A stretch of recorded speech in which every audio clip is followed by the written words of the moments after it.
Assalamualaikum to all my brothers and sisters all around the world, pati na rin po sa ating mga kapatid sa iba't ibang relihiyon. Kamusta po kayong lahat? Inshallah po, nasa mabuti kayong kalagayan.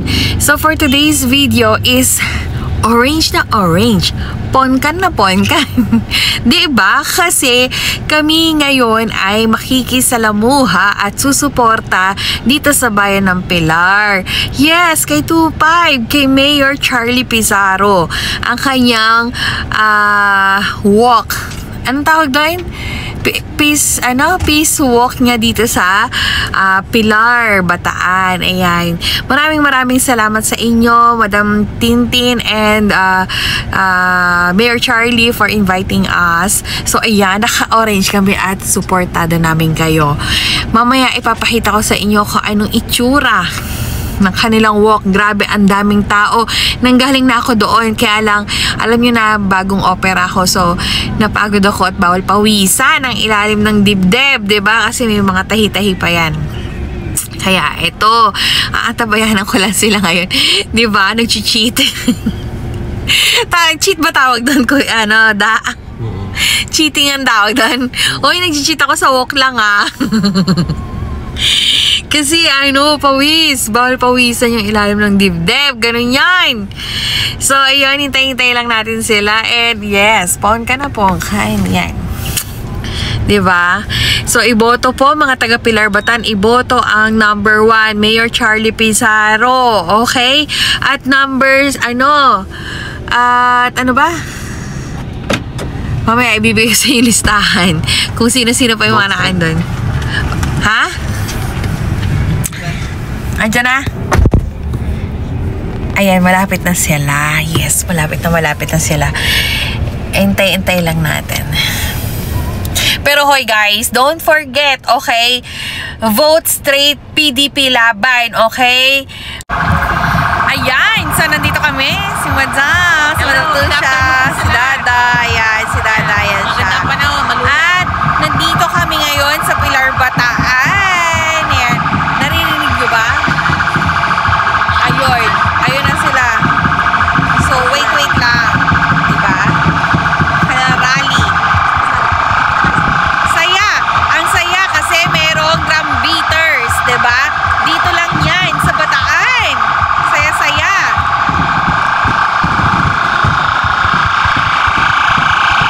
Ayan.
sa Santa Rosa, Pilar para po sa final rally ng Team 25 dito po sa Pilar. At magkaisa po tayo sa One Bataan para tuloy-tuloy ang ating asenso. Yes, salamat po. So yun, makita niyo na, ganun ka-supportive ang lahat ng mga dito politiko sa Bataan. Ganun sila kasaya, di ba? Yes, saya. Dito nyo lang makikita yan sa Bataan. Napakasaya ng Balanga, Bataan namin. Very supportive lahat ng tao dito, nagkakaisa. Hello po, ayan po, ayan po. Mga taga-Pilar.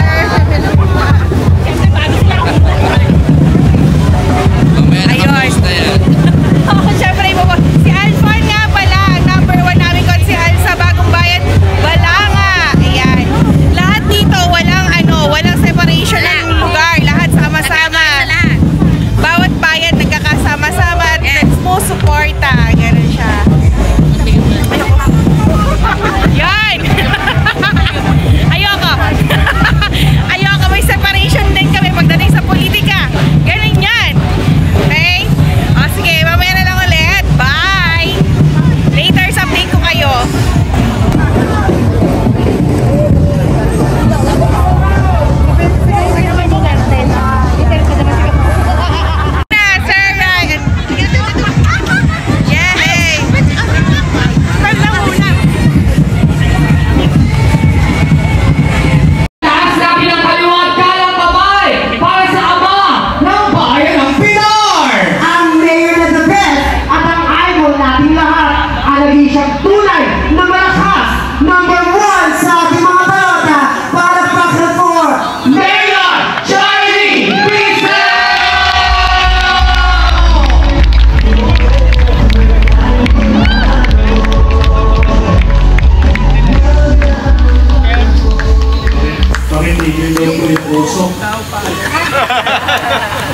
Nagbahaw pa sa liwanag.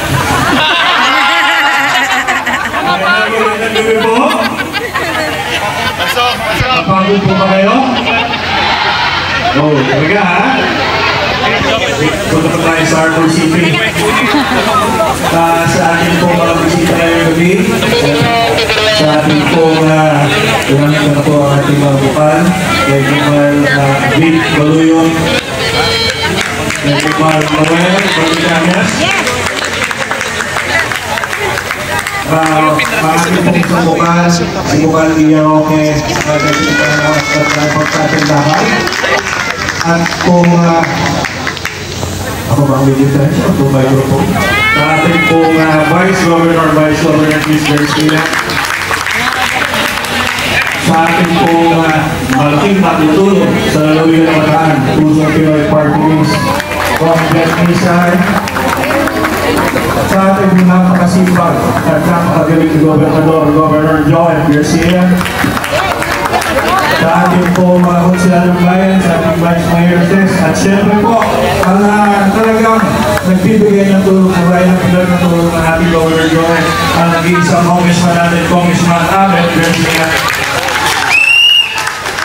At sa mga kasamahan pa ko nandito at mga barangay officials, mga kapita. At pangangyaran at itinilod pagdating sa programang pang-infrastruktura.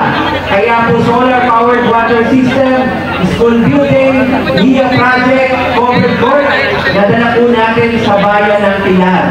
At alam po ninyo, sa unang termino po ng lingkod, unang taon, nakita po si Consejal Boyer dito kanina. Hindi ko alam kung naupo po ako ng mga kapitan. Bayan ng Pilar po, ang naikot ko ang lahat ng barangay. Unang taon pa lamang po natin sa ating programang Start Walking Campaign na kung saan inikot po natin lahat ng bayan ng Pilar para mag-walking, mag-zumba at sa ganung paraan makamusta ang ating mga kabarangay. Kaya po dito lamang po sa bayan ng Pilar, alam po sa pagtutulungan po natin, kung naipanalo po natin ang number 74 Pusong Pinoy Party List noong nakaraang 2022. Umaasa po ako na sana pwede mo bang gawin po ninyo ang boto ng number 74 Pusong Pinoy Party List sa darating na May 12? Kaya mo ba yun? Kaya mo ba 90%? Magawa po natin? Kung ganoon po, ako po'y nagpapasalamat